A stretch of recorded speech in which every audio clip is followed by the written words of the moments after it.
ତେଣୁ ସେ ଅନୁସାରେ ବର୍ତ୍ତମାନ टाइम ହେଇନି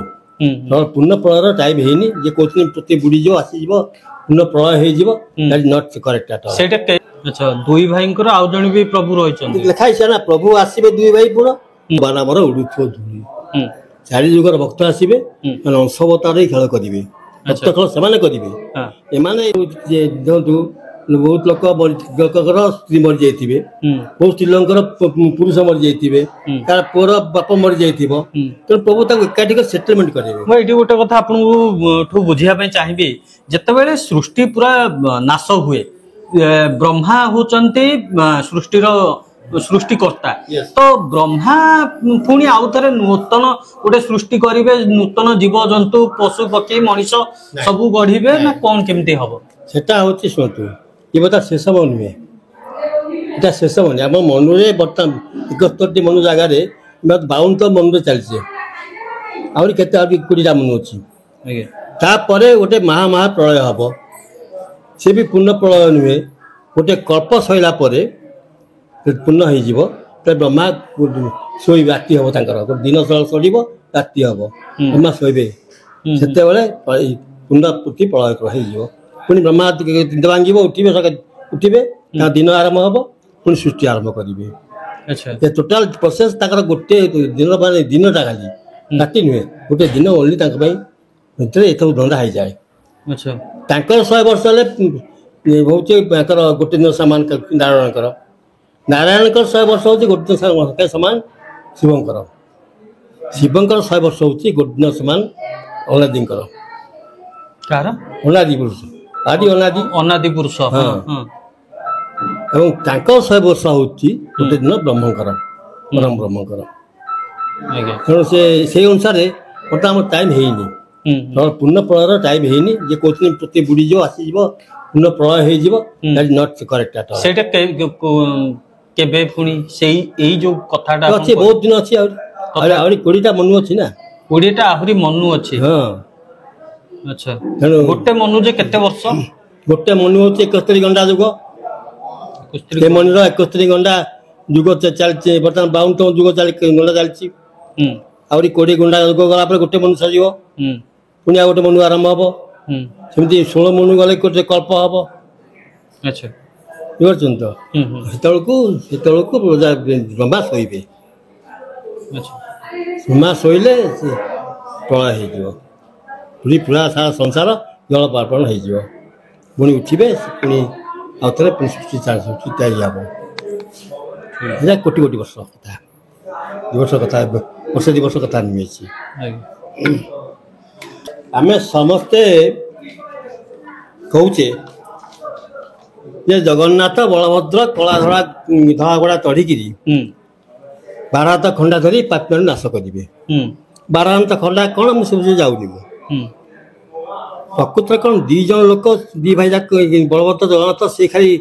ପୃଥିବୀ ପାପକୁ ନାଶ କରିଦେବେ ଆଉ କିଛି ଅଛି ଏବଂ ସେଇ 2 ଭାଇ କଳିକ ଅବତାର ଆଉ କିଏ ଅଛନ୍ତି କି ସେ ଗୋଟେ ପ୍ରଶ୍ନ ଆସୁଛି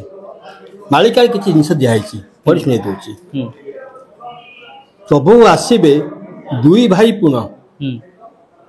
ଗହଣ ଦଳ ସଙ୍ଗତେ ଘେଣିର ହସ୍ତିନା ମୂଳେ ପ୍ରବେଶ ହୋଇବେ ଜାଗ କରାଇ ଗାଦିକି ସ୍ଥାପିବେ ଏ ଯୋଉ ଆପଣଙ୍କର କହିଲେ କ'ଣ ପ୍ରଭୁ ଆସିବେ 2 ଭାଇ ପୁଣ ପ୍ରଭୁ କିଏ 2 ଭାଇଙ୍କର ପ୍ରଭୁ ପୁଣି କିଏ ହେଲା ଆଚ୍ଛା 2 ଭାଇଙ୍କର ଆଉ ଜଣେ ବି ପ୍ରଭୁ ରହିଛନ୍ତି ଲେଖା ହେଇଛି ନା ପ୍ରଭୁ ଆସିବେ 2 ଭାଇ ପୁଣ ପ୍ରଭୁ ଆଉ 2 ଭାଇ ଆସିବେ ତାକୁ ଲେଖିଲେ ତିମବାଣିକ ଅନନ୍ତ ଲେଖିଲେ ପୁଣି ଅରଙ୍ଗଡ଼ ବାଳିକା ଯଶବନ୍ତ ଲେଖିଲେ କ'ଣ ମହିମାଇ ପ୍ରକାଶିବ ସେ ଯେ କଳ୍କି ପ୍ରଭା 2 ଭାଇ 2 ପାଶେ ପାଉଥିବେ ଶୋଭା ଏ କଳ୍କି ପ୍ରଭା କିଏ ତାଙ୍କ ଦିପଟେ 2 ଭାଇ 2 ଶୋଭାକୁ ପାଉଥିବେ ବୋଲି ଲେଖା ହେଲା ପୁଣି ଲେଖିଲେ ଉଦ୍ଧବ ଭକ୍ତି ଦାନରେ ଜଗନ୍ନାଥ ଦାସ ଲେଖିଲେ ତାଙ୍କ ଆଜ୍ଞା ପାଳି ଏହା ମୁଁ କରିବି ସଙ୍ଗେ ଥିବେ ସହୋଦର ଏକ ଆତ୍ମା ଭିନ୍ନ ସ୍ୱରୂପ ପ୍ରକାଶୀ ଆଗେ ହେବେ ହଳଧର ତା ଆଜ୍ଞା ମାନିବେ ତା ଆଜ୍ଞା ମାନିକି ସେ ଚିଲା କରି ପ୍ରଭୁ ଜଗନ୍ନାଥ କହୁଛନ୍ତି ହେଲା ଏଠି ଜଣେ ଥାର୍ଡ ପର୍ସନ ଆସିଲା ହରି ବଳରାମ ହେବେ କଳ୍କି ଅବତାର ହରିବେ ପ୍ରଭୁଙ୍କ ଦୁଃଖ ମନେ ହେତୁ କର କଳି ଆଖ୍ୟାନ ଯଶବନ୍ତ ଦାସ ଲେଖିଲା ଅବତାର ପୁଣି ସେ ପ୍ରଭୁ କିଏ ଏଇଭଳିଆ ବହୁତ ଗୁଡ଼େ ଅଛି। ଭୂମି ବହି ଲେଖିଛନ୍ତି କରିବେ ଭାଇ ସଂଗତି ବଦ୍ୟମିଜେ ଦାସରଥୀ କପିତ ସତ୍ୟ ଉପରେ ବଟ ନିକର କହି ନ କହିବୁ ତୁଇ ପାଦ ପଦ୍ମ ଥାଅ ତୁଇ କୁପତ କଳକି ସଭା ହେବ ସତ୍ତର ଶୂନ୍ୟଗାଦି ବାବଚ ଛଳ ନିଶ୍ଚୟ ହୋଇବ ନବ ଅଙ୍କରେ। ଏଥିରେ କରିବେ ଭାଇ ସଂଗତି ମଧ୍ୟମିତି ଦାସରଥୀ ମଝିରେ ଦାସରଥୀ ବସିଥିବେ ଭାଇ ସଂଗତି କରିବେ ଦି ଭାଇ ଥିବେ। ତାହେଲେ ଦି ଭାଇ ସାଙ୍ଗରେ କିଏ ଥିବ? କେହି ୟାକୁ ଅଧ୍ୟୟନ କରୁନାହାନ୍ତି ଆପଣ କେହି ଗବେଷଣା କରୁନାହାନ୍ତି କେହି ଚାହୁଁନାହାନ୍ତି ଜାଣିବା ପାଇଁ କହିଲେ ବି ସବୁ ଗାଲି ବାଟୁଛନ୍ତି ବୁଝିପାରୁଛନ୍ତି ତ। ତେଣୁ high time for everybody understand this ଯେ କଳ୍କିଲାର ତତ୍ତ୍ୱ କ'ଣ, କଳ୍କି ଅବତାର ତତ୍ତ୍ୱ କ'ଣ। ପ୍ରଭୁ ଆସିବେ ତାଙ୍କର ପ୍ରଭୁ ମାନେ ଅନାଦି ପୁରୁଷ ଯେ ପୂର୍ଣ୍ଣ କଳ୍କି ଅବତାର ହେବେ। ତାଙ୍କର ଦୁଇ ପୁଅ ହେଇକି ଜନ୍ମ ହେବେ ଦି ଭାଇ। ଆଚ୍ଛା ଏଇଠି ଆପଣ କହୁଛନ୍ତି ଅନାଦି ପୁରୁଷ ଆପଣ ଗୋଟେ ଯୋଉ ଯେତିକି ମୁଁ ଯାହା ଶୁଣିଛି ଯେ ଆପଣ ଅନାଦି ପୁରୁଷ ଯିଏ କହୁଛନ୍ତି ସେ କୋଉଠି ଜନ୍ମ ହେବେନି ସେ ମାନେ ଉପରୁ ଆସିବେ କିନ୍ତୁ ଦୁଇ ଭାଇ ଯିଏ ଜନ୍ମ ହେବେ ତା ନୁହେଁ ଅନାଦି ପୁରୁଷ ଥିଲେ ତାଙ୍କର ତିନି ଜନ୍ମ ନେବେ ପ୍ରଭୁ ଦେଖାଇ ଦେଇଛନ୍ତି କିଏ ଅର୍କିତ ଦାସ ତାଙ୍କର ଲେଖିଛନ୍ତି ତା ମାଳିକାରେ ଯେ ପ୍ରଭୁ କଳି ଯୁଗ ଶେଷରେ ତିନି ଜନ୍ମ ନେବେ ହେଲା। ପ୍ରଥମ ଜନ୍ମ ହେଲା ପ୍ରବୁଦ୍ଧ ଅବତାର ମହିମା ଗୋସ୍ୱାମୀ ଆସିଥିଲେ ପ୍ରବୁଦ୍ଧ ଅବତାର ତାର ପ୍ରମାଣ ଦେଇ ଅଛି ପାହାରେ। ଦ୍ୱିତୀୟ ଜନ୍ମ ହେଲା ଅନନ୍ତ ମହିମା ସ୍ୱାମୀ ଅବତାର ସେ ଆସି ଗଲେଣି ଅଲରେଡି ସିଏ ହେଲେ ବୃଦ୍ଧ ଅବତାର ବା ବୁଦ୍ଧ ଅବତାର।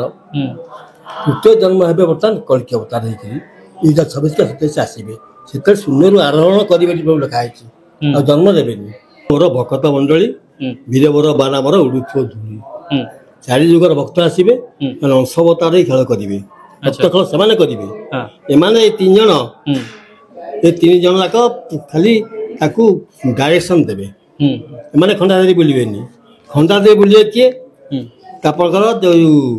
ଯଶୋନ୍ତ ମାଳିକାରେ ଯଶୋନ୍ତ ଦାସ ତାଙ୍କର ଲାଷ୍ଟ ପେଜରେ ଲେଖିଛନ୍ତି ମତେ ଆଦେଶ ହେଇଛି ମୁଁ ଯାଜପୁରରେ କଳ୍କି ଅବତାରରେ ଜନ୍ମ ହେବି। ସିଏ ଜନ୍ମ ହେବେ ବଳଭଦ୍ର ହେଇକିରି। ମହିମା ଗୋସ୍ୱାମୀଙ୍କ ଜଣେ ଶିଷ୍ୟ ଥାର୍ଡ ଶିଷ୍ୟ ତାଙ୍କର ଯିଏ ନୃସିଂହ ଦାସ ତାଙ୍କୁ ପ୍ରଭୁ ଅର୍ଡର ଦେଇଛନ୍ତି ତୁମେ ଯାଜପୁର ଜନ୍ମ ଜଗନ୍ନାଥ ରୂପ ନେଇକିରି ତାଙ୍କ କଳା ନେଇକିରି। ଏଇ ଦି ଭାଇ ଭାରତ ଖଳା ଯୁଦ୍ଧ କରିବେ